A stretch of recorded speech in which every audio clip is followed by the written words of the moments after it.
I think after 5 seasons of this show that has been incredibly successful, not just has the show been really successful and popular, but it also has made each of those actors as bigger stars than they were even before. So I think in that sense, I think it was at a time to show the publicity pictures, sort of like show them as Hollywood stars, show them as TV stars, as more than just the characters of the show, but actually the stars that this show has made them over the years.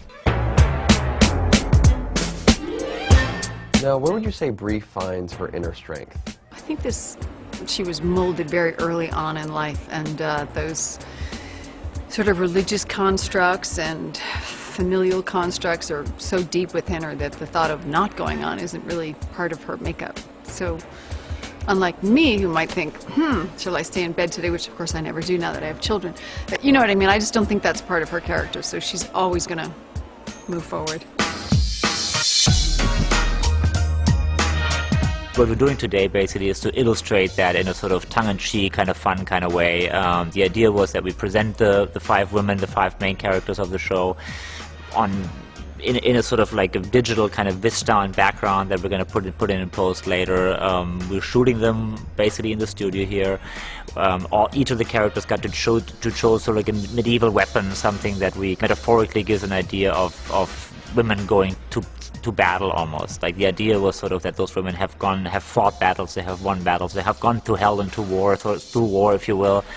And the idea behind it is that we portray them sort of that way, as heroic, strong female characters that have gotten stronger, more resilient over the years through the obstacles they have overcome. Teri Hatcher chose the weapon that she chose was actually a shield, which could be telling for something. Rather than attacking, she chose something that sort of defends her and shields her from the attacks to come. I just think Susan has been in a well-intended way dominated by some demons that I feel like I either didn't deal with or, matured beyond.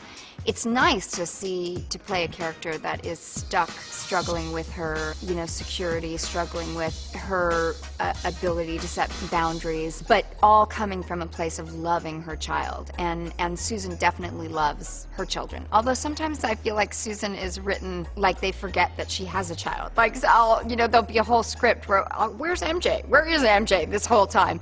But, I don't, that's not my gig. I just do, I just play it. But I think MJ is very important to Susan this year, and he has been wonderful to work with. Marcia Cross chose an antique dagger, something that was beautifully entrusted with old stones and things like that. Something kind of smaller, maybe, something that sort of gave her the opportunity, kind of give us a sort of mischievous, slightly diabolical smiles and things like that she could play with.